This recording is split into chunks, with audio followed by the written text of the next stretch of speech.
Einu prie pirmosios skaidrės, kur yra ne pirmoji skaidrė.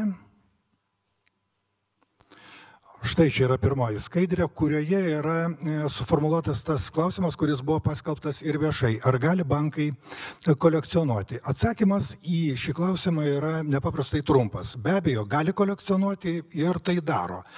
Ir faktiškai šią akimirką būtų galima ir paskaitą baigti, jūs sužinojot viską, ką norėjot sužinoti. Bet, aišku, mes pasigilinsim šiek tiek giliau ir performulavau paskaitos temą šiek tiek išsameu į klausimą, kodėl, kaip ir ką kolekcionuoja bankai. Ir atsakymai šios klausimus jau yra, aišku, šiek tiek, turėsiu juos pateikti šiek tiek išsamesnius ir aš pradėsiu nuo pirmojo, kodėl bankai kolekcionuoja ir neilgam, nes aš žinau, kad mane patį tai erzina istoriniai ekskursai, bet privalau duoti istorinį kontekstą. Pirmasis meno kūrinys banke atsirado Italijoje, Šiaurės Italijoje, 15 amžiaus pabaigoje, o 15 amžius yra nepaprastai svarbus ne tik bankams ir dailiai, bet ir meno rinkai, tokiai rinkai, kokioje mes esame dabar.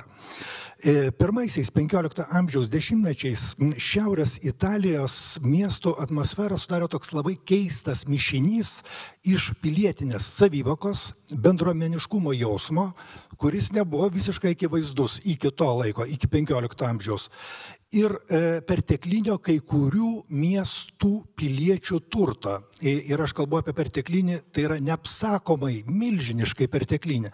Tai yra 15 amžiuje žmonės, kalbu apie Šiaurės Italijoje, pirmą kartą pamatė, koks gali būti milžiniškas turtas šiaip paprasto piliečio rankose. Mes nekalbam apie didikus, tai tiesiog štai buvo kaimynas skurdus, kaip ir aš pats, ir staiga jis tampa neapsakomai, neįsivaizduojamai turtingu.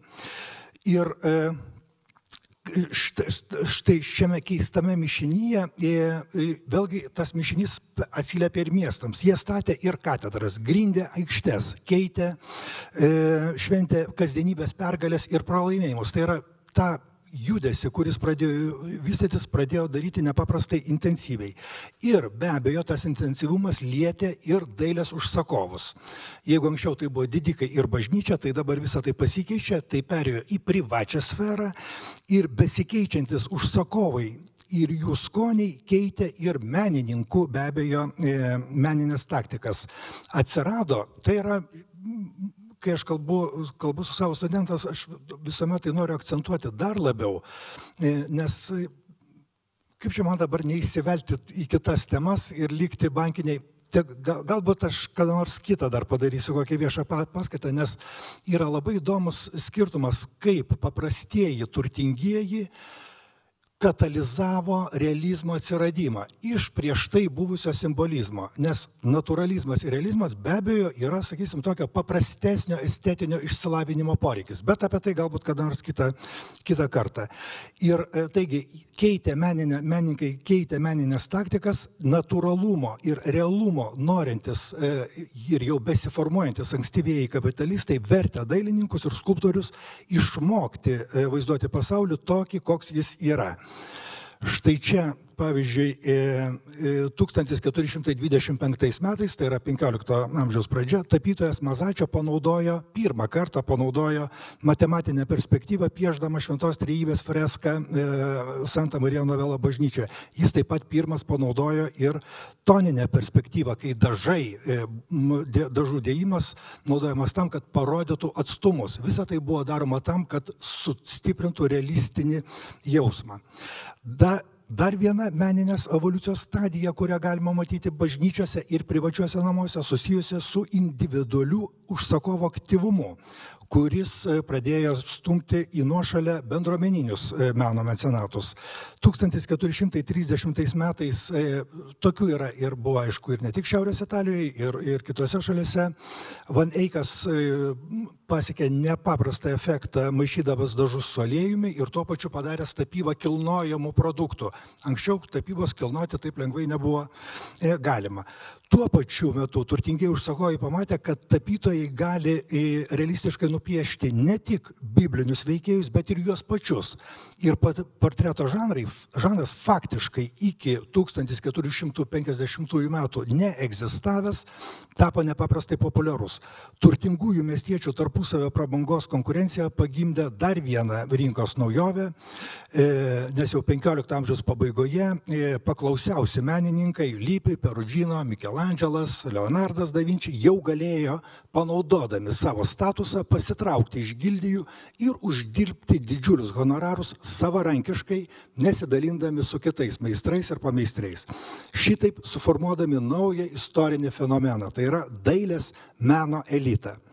Ir dar vienas dalykas smarkiai pakeitė tuometinę meno rinką.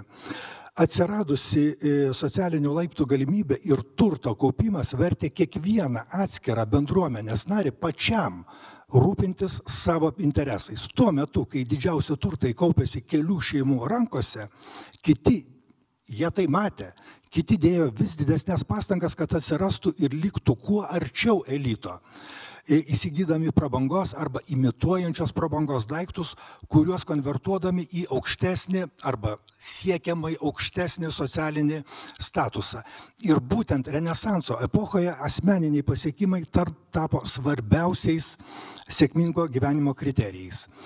Viduramžiai žmogus, prieš Renesansą, viduramžiai žmogus laiką matavo pagal saulę ir nejautė pareigos į dieną sutalpinti kuo daugiau darbų. Renesansas viską pakeitė. Laikas tapo vartojimo preke, tai yra būtent tai, ką mes dabar turim, laikas pinigai, kažkuo, ką reikia naudoti naudingai, gausinant ir gaunant žinias, užkariaujant visuomeninę padėtį ir užsidirbant pinigus. Naujausių, tiksliau naujesnių, nes apie tai jau kalba porą pastarųjų dešimtmečių, istorinių tyrimų publikacijose Renesanso epocha gana kardinaliai atsikratė, kalbu apie tos tyrimus, atsikratė humaniškosios epochos, apie ką mes anksčiau kalbėdavom, etiketės. Štai viena iš mokslininkių, Britė Liza Jardin, labai efektingai ir efektyviai apie tai rašanti, štai kaip apibūdino Renesanso epochos palikimą. Pasaulis, kuriame šiandien gyvename, apie šiandieninį pasaulį jinai kalba, pasaulis su jo negailestinga konkurencija, įnirtingų vartojimų, nesustabdomų norių nuolat plėsti žinojimo horizontus, aistra kelionėms, atradimams ir išradimams, pasaulis įspraustas tarp seklaus nacionalizmo ir beatodariško religinio fanatizmo, šis pasaulis, faktiškai tas, kurį mes ir dabar pasirodo vis dar turime, šis pasaulis buvo sukurtas Renesanso epochoje. Taigi, grįžtant prie mūsų paskaitos, mes kalbam apie Renesansą ir Renesanso kapitalizmą ir tuo pačiu be abejo apie bankus. Renesanso kapitalizmas išvedė tapybą iš bažnyčios, įkurdindamas ją tapybą ne tik privačiose, bet ir institucinėse erdvėse. Tarp jų ir be abejo ir bankuose. O pirmasis, čia aš dramatizuoju, taip pirmasis, iš tikrųjų jų buvo tų pirmų pakankamai daug be abejo ir jo sunku atsekti, kuris yra iš jų pirmasis, bet šiame kontekste tebūnė tai pirmasis. Meno kūrinys banko kolekcijoje yra štai šitas Benvenuto di Giovanni paveikslas Madonna della Misericordia, gailestingoji Madona, savo apsiaustų, kaip matote, apsaugojusi tikinčiuosius. Sienos banke Monte di Paschi di Siena jis atsirado maždaug 1480 metais ir šalia estetinių vertybių atliko ir įvaizdinę funkciją. 1472 metais, tai yra šiek tiek anksčiau negu paveikslas buvo įsigytas, įsteigtas bankas buvo įsteigtas tam, kad galėtų teikti nebrangius kreditus nepasiturintiems Sienos gyventojams. Tai yra, tai buvo toks pozityvus, socialiai pozityvus bankas. O gailestingoji Madona yra puikus pranešimas apie banko funkcijas tuometiniams klientams. Beje, Monte dei Paschi di Siena yra seniausias iki šiol veikiantis bankas pasaulyje ir, aišku, jisai turėjo, krizės metu turėjo problemų šiek tiek išsikasti, bet aš pasižiūrėjau, aišku, ruošdamasis paskaitai visą jo istoriją ir jis tas taupomasias ir pigaus kredito funkcijas jis faktiškai vykdė iki kokių 85-90 metų. Tai yra, jis nuo įsikūrimo kelis šimtmečius buvo būtent tas bankas skirtas vykdyti socialiniai funkcijai. Ir, žodžiu, krizės metu jis truputį buvo apskabytas, dar ir dabar jo didžiausia akcininkė yra valstybė, bet po truputį jisai jau kapstosi, dabar yra 6. pagal dydį Italijos bankas ir be abejo su stipria dailės kolekcija, kurios, kaip ir Lietuvos bankas, šis bankas neslapsto. Štai čia yra nuotrauka iš Sienos muziejuje 2023 metais prieš porą metų vykusios banko kolekcijos parodos. Na ir galiausiai reikia pridurti, kad jie savo kolekciją ir toliau pildo ir pildo taip, kaip ir pradėjo ją. Tai yra, pradėjo pirkti šiuolaikinius menininkus, kurie buvo šiuolaikiniais menininkais 1480 metais. Taip iki šiol tų laikų šiuolaikinius menininkus ir perka. Štai čia yra jų paskutinis pirkinys, dargi net ankstesnis už to šiuolaikinius, kurie yra jiems šiuolaikiniais. Anuomet, ar suprantat mano pinimą, kas yra šiuolaikiniai tada ir šiuolaikiniai tuomet. Ir jie nusipirko štai šitą Zenja di Bonaventura kūrinį, už kurį prieš kelis metus sumokėjo beveik 1 milijoną eurų. Tai yra kolekcija, galima pasakyti, taupomoji kasa, pati seniausia pasaulio kolekcija pildo ir viskas po truputį pas juos juda toliau. Taigi, seniausio, bet tebeveikiančio banko kolekcijos atvejais jau leidžia padaryti kelias išvadas. Paskaitos išvadas. Bankai meną kolekcionuoja. Pirma, dėl įvaizdžio, antra, dėl interjerinio dizaino ir korporacinės kultūros. Ir savo kolekcijoms perka saugius, profesionalius šiuolaikinius kūrinius. Nes, kaip jau ir sakiau, Benvenuto di Giovanni būtent toks ir buvo. Tvirtas profesionalas, bet ne žvaigždė. Dėl to ir įperkamas. Vėliau, kolekcijai susiformavus, bankai, aš vėl pereinu į išvadinę dalį, bankai ją nepersistengdami pradeda rodyti publikai, tai yra vykdydami bendruomeninę misiją, tuo pačiu dalyvaudami ir vėlgi dalyvaudami savo pačių įvaizdžio kūrime. Šioje dėlionėje trūksta vieno elemento, kuris atrodytų turėtų būti akivaizdus bankinių kolekcijų kontekste, investicinis elementas ir jo neįdėjau sąmoningai, nes ten nėra viskas paprasta ir čia yra puikiai galimybė priminti, kad balandžio 17 šioje vietoje mes, tai yra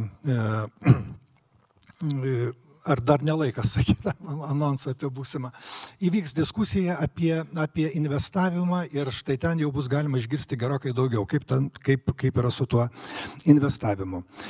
Ir šią akimirką siūlau žvilgtelti, kadangi mes jau perėjom iki paskutiniųjų šio banko pirkimo, žvilgtelti trumposiomis į žinomiausias bankinės kolekcijos ir pasižiūrėti, kaip jos atitinka ką tik sudėliota formulė.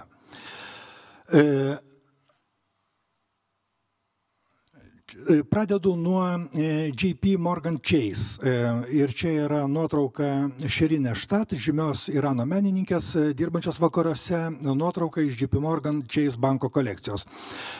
Kolekciją pradėjo rinkti banko prezidentas Davidas Rockefelleris 59 metais.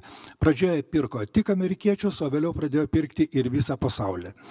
Pasaulio menininkas Rockefelleris yra labai svarbios koncepcijos, apie ją dar užsiminsiu, Art at Work,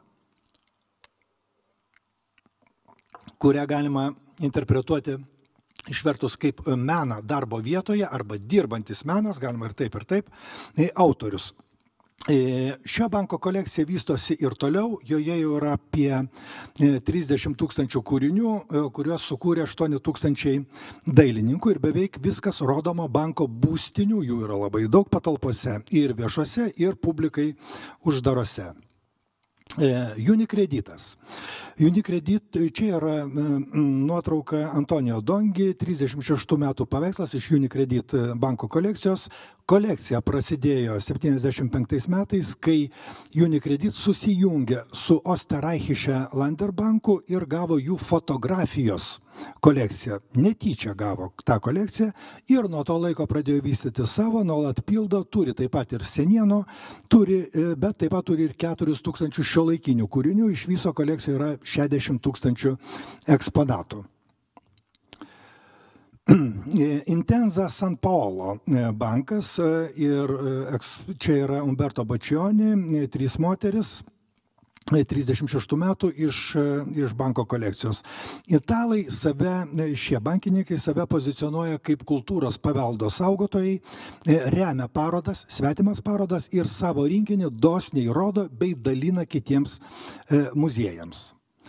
Bank of America. Čia matote Andy Warholo serigrafiją Vištienos sriubos skardinė, 68 metai, kai ruošiau šitas skaidrės, aš jas ruošiau darbo vietoje ir kadangi aš dirbu informacijos centre Nacionalinėje dailės galerijoje, prašom visuomet užsukti, aš esu visuomet vietoj, kolega ėjo pro šalį ir pasakė, kad aš šitą kūrinį turiu. Aš vos nenukritau, bet paaiškėjo, kad tai yra jam specialiai kaip menotyrininkui atvežė tikrą skardinę. Ta ir paklausiau, ar jisai ją vis dar saugo. Taip, sako, saugo, yra padėta, jeigu viskas kaip reikiant. Tai tas vaizdas suveikia visuomet kaip puikus katalizatorius. Ir Bank of America kolekcija, kaip ir Unicredito banko, prasidėjo atsitiktinai. Jie supirkinėjo mažus bankus su visų jų turtu ir tarp to turto taip pat buvo ir kolekcinių elementų. Dabar jie turi 25 000 eksponatų, kuriuos tam tikrą dalį jų naudoja praktiškais tikslais, kaip jie skelbia, kurdami jaukią atmosferą banko klientams ir darbuotojams.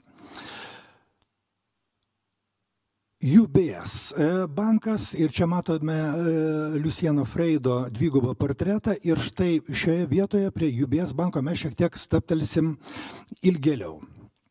24 metais pavasarį, čia man atrodo ta skaidrė ir turėtų būti pavasarį, šio UBS banko būstinėje New York'e, Manhattan'e, vestibiulyje, kur jie turi savo viešą atvirą galeriją, įvyko būtent Luciano Freido paroda, o jo turi beveik 48 egzempliorius. Tai yra nepaprastai turtinga kolekcija. Ir ji buvo atvira ir nemokama. Bet čia yra 1 aukštas, bet toje pačioje būstinėje yra 14 aukštas, į kurį patenka be abejo žmonės tik su kvietimais ir tik privilegijuoti. Jie gauna pakvietimą 14 aukštų, kur yra, aišku, ąžuolo lentomis išklotas koridorius, veda į privačius kabinetus ir kurios puošia dar daugiau meno kūrinių ir labai įvairių, tokių kaip, sakysim, 20 amžiaus milžino Roy Lichtensteino, kurį matote skaidrėje, arba visiškai kylančios jaunos žvaigždės, tokios kaip Jeffrey Gibsono kūriniai.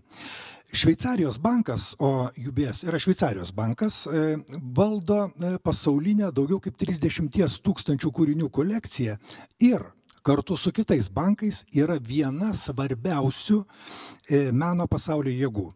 Šiaip bankai daro įtaką, įvairūs bankai daro įtaką įvairioms prabangioms pasauliniams mugėms, tokiams kaip Art Basel ar Frize, kurie yra rėmėjai, bet jie taip pat rengia be abejo ir parodas, ir vietos bendruomenėse, plus globoja pradedančiosius menininkus ir juos pristačiančias galerijos. Tai yra tinklą meta labai platų ir tokį kaip ir socialiai atrodo visiškai priimtina, kapitalistai apsimeta, bet jie iš tikrųjų tai daro. Šios pastangos atspindi šimtmečius besitęsiančią bankų kaip meno rėmėjų tradiciją, tačiau jos taip pat rodo ir labai apgalvotą verslo sprendimą. Nes tuo metu, kai finansų įstaigos kaip augimo šaltinį renkasi turto valdymo praktiką, aukšto lygio dalyvavimas meno pasaulyje, o turto valdymo paslauga yra apynaujis reiškinys, taigi dalyvavimas meno pasaulyje gali padėti pritraukti ir išlaikyti tai vadinamosius itin didelės vertės klientus. O UBS gali teikti patarimus ir rekomendacijas tiems, kurie yra kolekcininkai arba gali jais tapti. UBS ir kitų bankų siūlomas turto valdymo paslaugos suteikia galimybę susipažinti, kaip susipažinti, žiūrint per aprašymus, aš kalbu apie, sakysim, mano paties kontekstą, su pasiturinčių žmonių gyvenimu. Ir meno atveju jos parodo, kaip bankai gali padėti turtingiesiems orientuotis pasaulyje, kuriame galioja nedaug taisyklių ir kuriame aistra ir emocijos gali būti svarbesnės už tą finansinių sandorių apskaičiavimą. Vėl grįžtam į istoriją. Ne sienoje, apie kurią mes ką tik kalbėjome, o kur bankas teikia paslaugą, sakysim, sąlyginai vargšams ir pirko savo interjerams profesionalų, bet vietinį dailininką, o einam į Florenciją su Medici klanu, kurie globojo dar paauglį Michelangelo, o Leonardas da Vinci jiems grojo jų sodo vakarėliuose, buvo pirmieji aukšto rango bankininkai. Dėl to aš ir kalbu, kad tas pirmasis, kas kur atsirado, jis yra toks santykinis dydis. Pirmieji bankininkai, kurie įrašė savo vardus į meno pasaulį. Po kelių amžių tų amžių bėgėje galima įvesti ir kitas pavardės, bet vardan taupumo mes šokam iš karto į 20 amžių. 20 amžiaus pradžioje tokiu tapo Junius Morganas, dabartinės JP Morgan Chase įkūrėjas, mes jau jį minėjom keliomis minutėmis anksčiau, ir jis tęsė šią mecenavimo pirkimo tradiciją jau naujajame pasaulyje, sukaupęs kolekciją, kurioje buvo senųjų meistrų, to paties Da Vinci užrašo knygelės ir jo pirmtakų Medici juvelyriniai dirbiniai. Tai yra tiesiog rankos kapitalizmo pradininkų ir dabarties susiliejo į vieną džiaugsmingą pasispaudimą. Ir daugelį jų visuomenę galim pamatyti Morgano bibliotekoje, tai čia yra tas šiame koledžo kairėje pusėje ir muziejuje. Skaidrės kairėje tas muziejus. Šiandien bankų pasaulyje jau nebėra. Aš tai cituoju aš cituoju iš vieno straipsnio, tai nėra mano paties atradimas, dėl to, ką gavau, už tiek ir atiduodu. Taigi, šiandien meno pasaulyje nėra menų apsėstų generalinių direktorių bankų, nei vieno. Taip buvo parašyta. Tačiau yra Mary Rosal, pasaulinės UBS meno kolekcijos vadovė. Kaip matote, stilinga, juodai apsirengusi plaukai.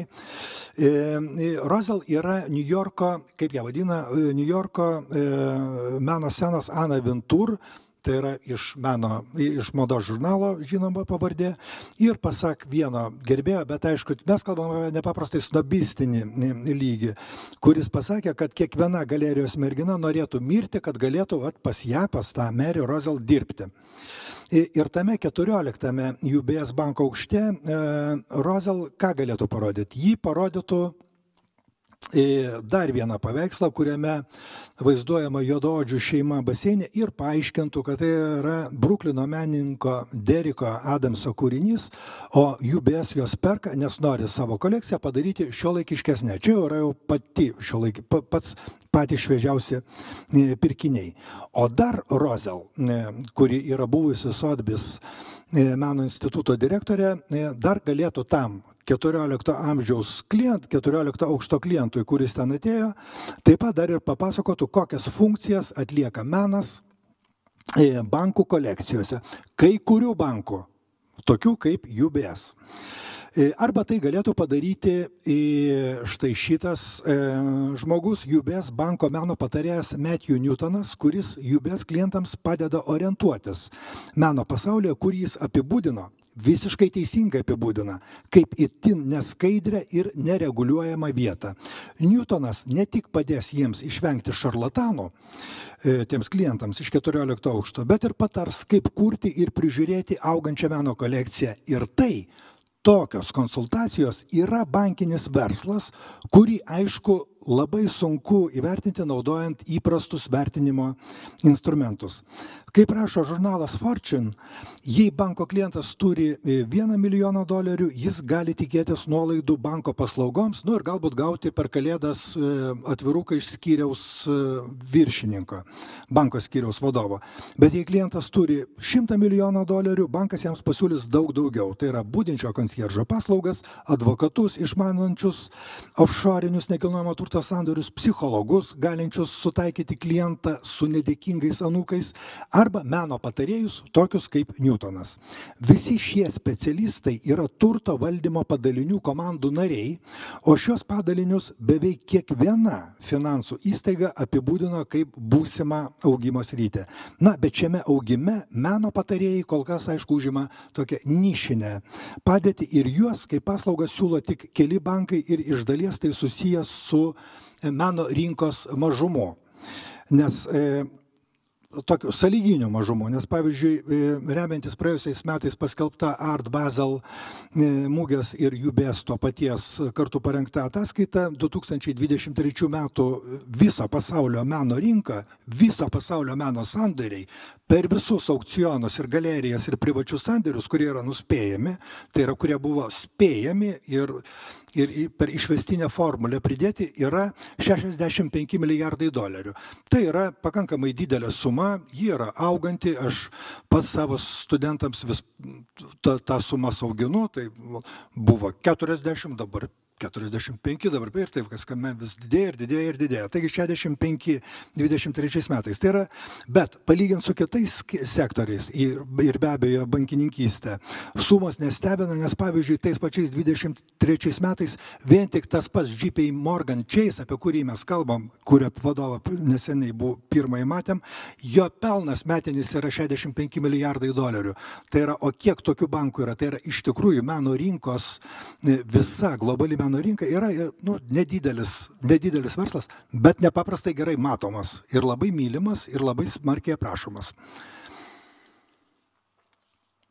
Savo ruožtu, dėl kitokių priežasčių sunku pasakyti, kiek bankai uždirba iš su menu susijusių paslaugų. Šios veiklos vertė pelno ataskaitose nėra išskiriama, o įtraukiama į platesnę kategoriją, pavyzdžiui, į turto valdymą. Ir net garsios bankų kolekcijos apskaitos požiūrių nėra skaidrios. Nors jų vertė spėjama siekia $milijardus, kolekcijos neišskiriamos įmonių balansuose, mes kaip tik prieš paskaitą apie tai kalbėjome, ar metinėse ataskaitose, o įtraukiamos į nekilnojamo turto, įrangos ir įrengimų kategoriją kartu su pastatais ir rašomaisiais stalais.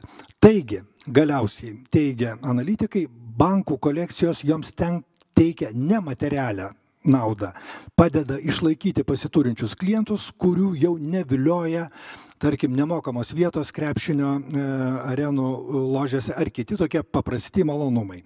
Šitaip mes galime papildyti paskaitos išvadinės pozicijas, dar pridėdami prie jau buvusių dar kelis punktus. Bankai, primenu jos, bankai meno kolekcionuoja dėl įvaizdžio, bankai meno kolekcionuoja dėl interjerinio dizaino ir korporacinės kultūros. Ir atsiranda trečias punktas, bankai meno kolekcionuoja dėl tam tikros kategorijos klientų išlaikymo arba kaip tam tikrą sunkiai apibrėžiamą, bet vis tik tai finansinio instrumento būvį. Tai žinoma yra tarpinės išvaidos, nes gilinantis į temą toliau būtina aptarti dar vieno banko Deutsche Bank atvejį.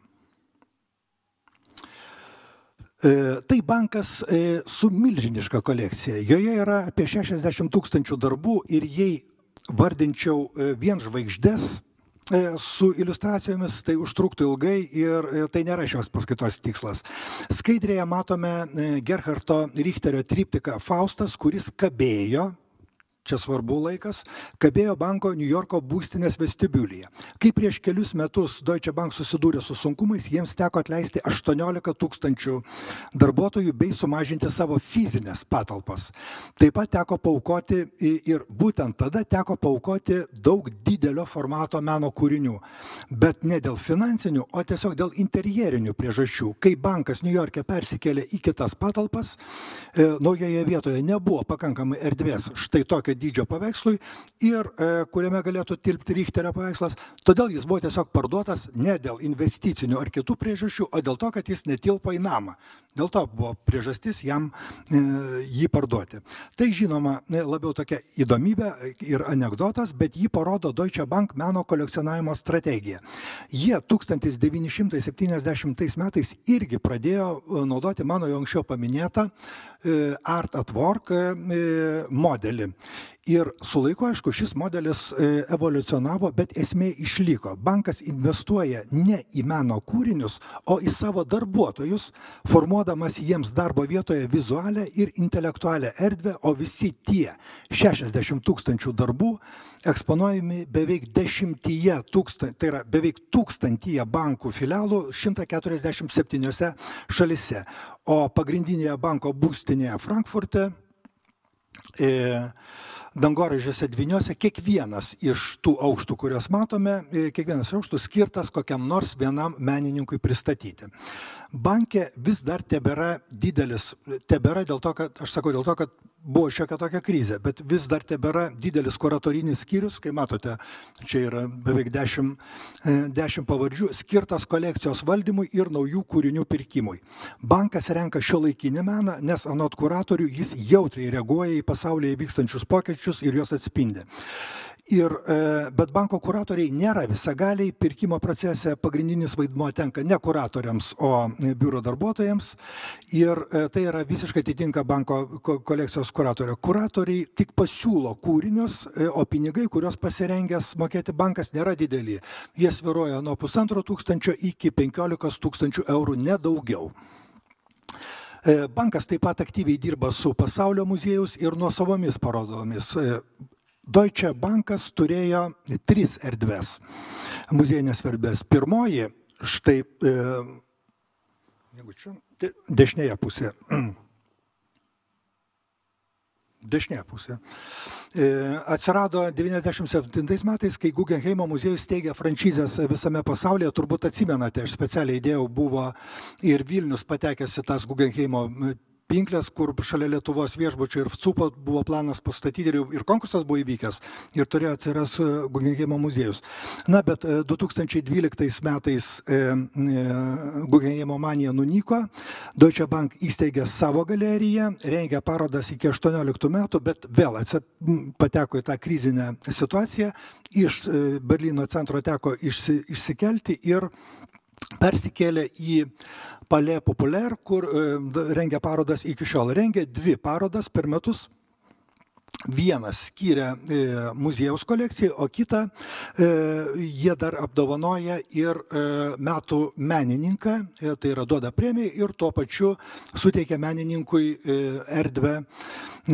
ekspozicinę erdvę. Šiemet šį apdovanojimą gavo menininkė iš Singapūro, Čermin Po, ir ji yra fotografė, nes Deutsche Bankos ir akcentuoja savo kolekcionavimą ant popieriaus ir fotografijas. Aišku, pakeliui dar nusipirkdami ir šiek tiek ir tapybos. Ir dabar verta paklausti, ar šioje pinigų ir meno šventėje kaip atrodo lietuviški bankai. Aš apie tai laikraščiui Verslo žinios parašiau 2 straipsnius. Pirmą 1995 metais, štai rodau jį skaidrėje, antrą po 10-mečio 2005 metais. Ir kol kas nepasigirs, jeigu ne aš pats, kol kas tai yra šie apžvalginiai tekstukai, nelabai sudėtingi, yra vieninteliai skirti meno bankuose temai ir aš įtariu, kad būtent dėl šių 2 tekstų man ir buvo pasiūlyta surengti šitą parodą. Tai yra viskas susidėliojo taip, kaip galėtų būti, šauniai susidėlioja. 1995 metais aš aplankiau 3 bankus. Pirmiausia, patekau į Lietuvos akcinį inovacinį banką, kuris, aišku, jau yra prapuolęs ir vargu ar kas jau turbūt yra čia žmonių atsimenančių dar jo pavadinimą.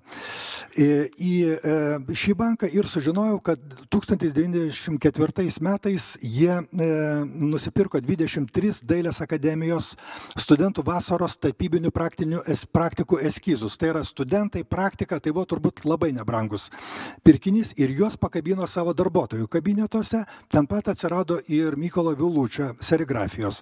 Bet tuos darbus galėjo pamatyti tik banko klientai. O publikai banko koridoriuje buvo pakabinti Dailės akademijos studentės Gitanos Matonytės diplominis darbas tokie alternatyvūs pinigai litams. Litai jau tuo metu jau buvo įvesti, o čia buvo alternatyviniai projektai. Aš patikrinau, šiandien menininkė tebėra aktyvi Gitana Matonytė, ji dabar kuria labai šaunę etnoistorinę juvelyriką. Taip pat aš užėjau į valdytojo kabinetą, jame kabėjo prieš 2 metus, nuo šiandien skaičiuojant metus mirusio dailininko, mano bičiulio gero Remigijaus Jusonio paveikslas Banga, kuriame, kaip aš cituoju save iš straipsnio, anot tuometinės sekretorės, kas ką norėjo, tas tą ir įžiūri. Tai yra buvo toks negatyvumas, žiūrint į Remigijaus abstrakciją. Taip pat buvau įleistas labai sunkiai. Aš tiesą sakant, tuomet pirmą kartą pamačiau banką su tokiu milžinišku kiekiu apsaugos ir galbūt man vaidenasi, kad jie visi buvo ginkluoti pistoletais, tai tikrai, bet man atrodo, buvo pora ir su automatais. Aš buvau įleistas į Tauro banką.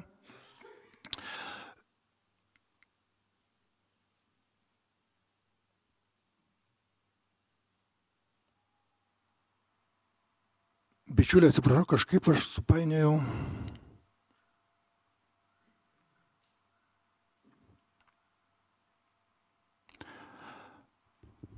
Benešant, aš aišku turiu visą tą atsisiuntęs internete, bet tai per daug ilgai užtruks.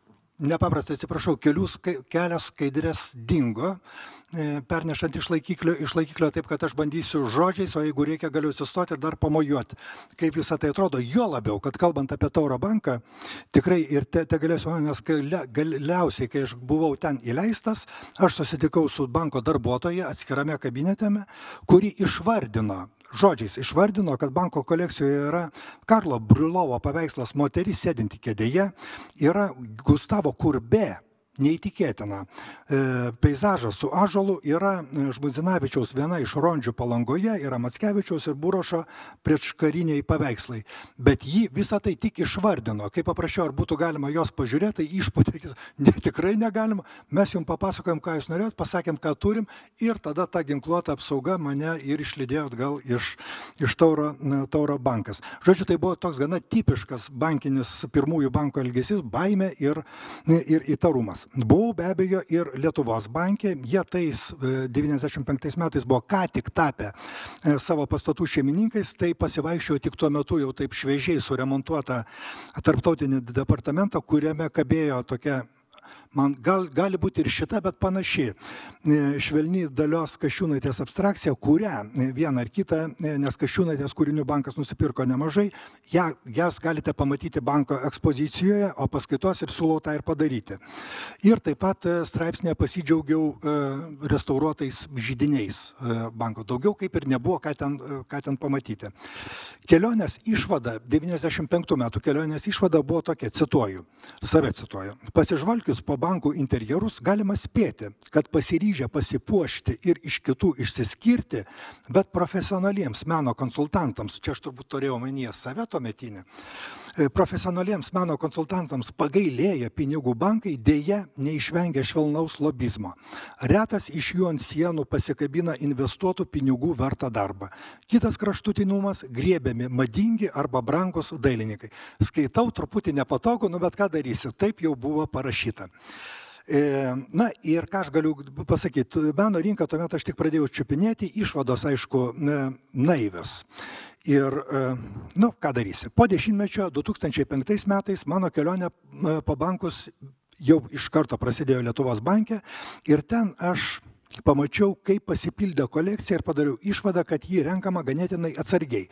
Lietuvos dailininkų sąjunga retkarčiais banke surengė darbų ekspoziciją ir pasitarus su darbuotojais atrenkami keli pirktini. Ir juos dar įvertina keli nepriklausomi ekspertai ir jie kabinami ant banko sienų. Čia vėlgi iš mano straipsnio.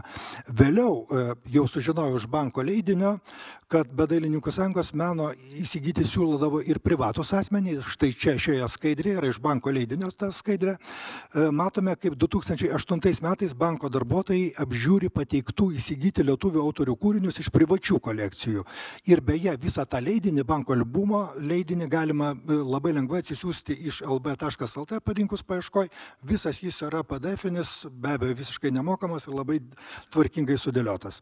Na, o įdomiausia dalis manęs tais 2005 metais laukia Snoro banke. Tuo metu jie baigė kurdintis naujose patalpose ir tą progą nusprendė pasipuošti, bet nusprendė nepirkti jokių meno kūrinių dekoravimui, kabinetams ir kitas erdvės puošti ne meno kūriniais, o tokio ruso, maskviečio Levo Melichovo fotografijomis.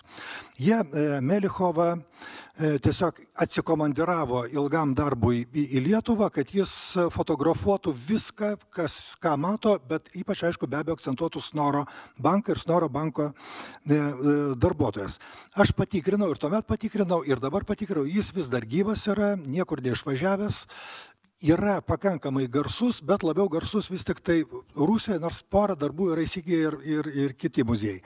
Bet, vėlgi, vadinkim, tai yra tas stiprus vietinis, šiuo atveju vietinis Rusijos profesionalas.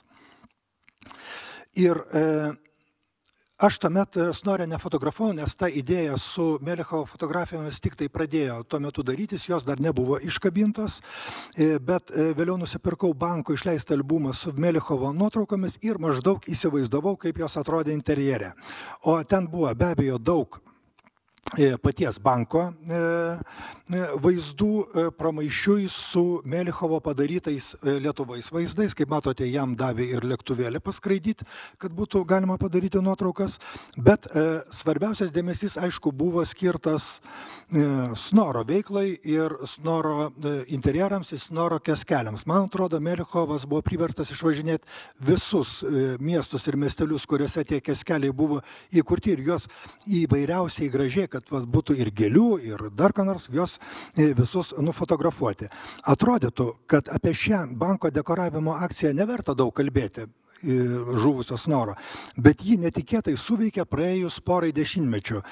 Fotografas užfiksavo daug dingusios kasdienybės akimirkų. Pavyzdžiui, štai šioje nuotraukoje yra tokia, iš jo pusės maksimaliai meniškai nufotografuotas Snoro bankomatas, bet priartinus galima pamatyti štai man visiškai nustebinusius, aš net nežinau, pamiršau turbūt, kad tai buvo, kad tokias kasdienybės, privačios kasdienybės detalės su terminu bankomatas pakrautas ir kad buvo galima išsiimti grinais ne tik litus, bet ir amerikiečių dolerius. Arba, pavyzdžiui, štai dar viena man visiškai nematyta nuotrauka, užfiksuojanti čia vietą, kur mes esame, valdovų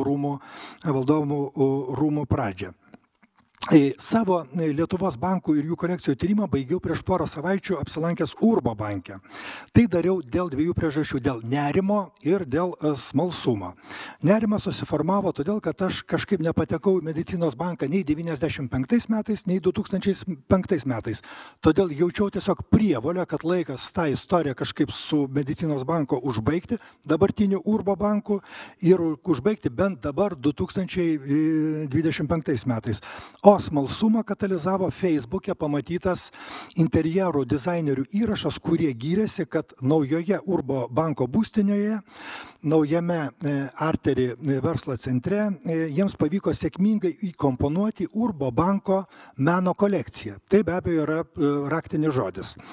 Banko darbuotojai mane priėmė nepaprastai maloniai, pasivaikščiojome po banko patalpas, kur aš supratau, kad Urbo banke yra keli kūriniai, jie turi maždaug 10 paveikslų rinkinį ir tai vargu ar galima vadinti kolekciją, bet visuomet be abejo, bet kuriais atvejais, kada aš ateinu pas kolekcininkus, nesvarbu ar institucinius, ar privačius, arba bet kur, visuomet yra siurprizas, taip ir šį kartą pamačiau, čia yra pora interjerinių nuotraukų, štai pamačiau šį paveikslą, bankininkai jau autorystės nežinojo ir man jis ir pats buvo ganėtinai netikėtas, teko truputį susikaupti, bet aš turėjau puikią progą pademonstruoti bankininkams menotyrinį išsilavinimą, nes galiausiai kampe pamatęs parašą, aš supratau, kad čia yra toks nepaprastai netikėtas.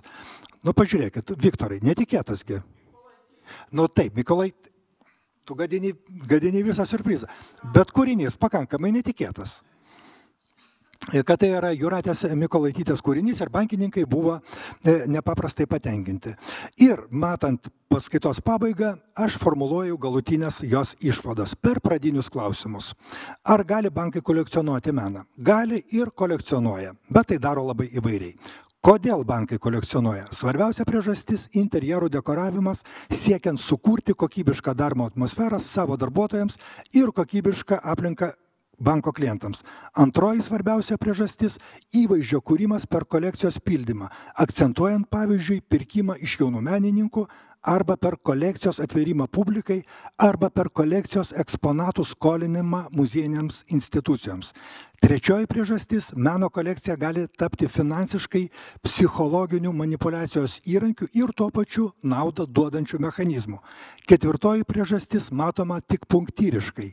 Meno pirkimas gali tapti investiciniu kapitalu, bet ši tendencija bankų kolekcijų kontekste beveik nematoma. Kaip bankai kolekcionuoja? Labai įvairiai. Kartais tai yra akcininko ar savininko pomėgis, kartais netyčinis kolekcijos įsigijimas jungantis, o kartais sąmoningas kolegialus sprendimas rinkti meno kūrinius. Ir galiausiai, ką bankai kolekcionuoja? Bankai turi dvi gerai matomas meno kūrinių pirkimo taktikas – pirkti nebrangius jaunų menininkų kūrinius arba atsargiai pirkti patyrusių, bet žvaigždžių statuso neturinčių profesionalų kūrinius.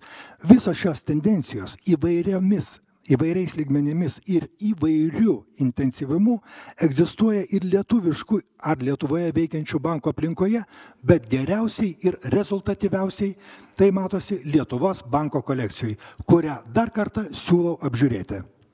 Dėkui, bičiuliai.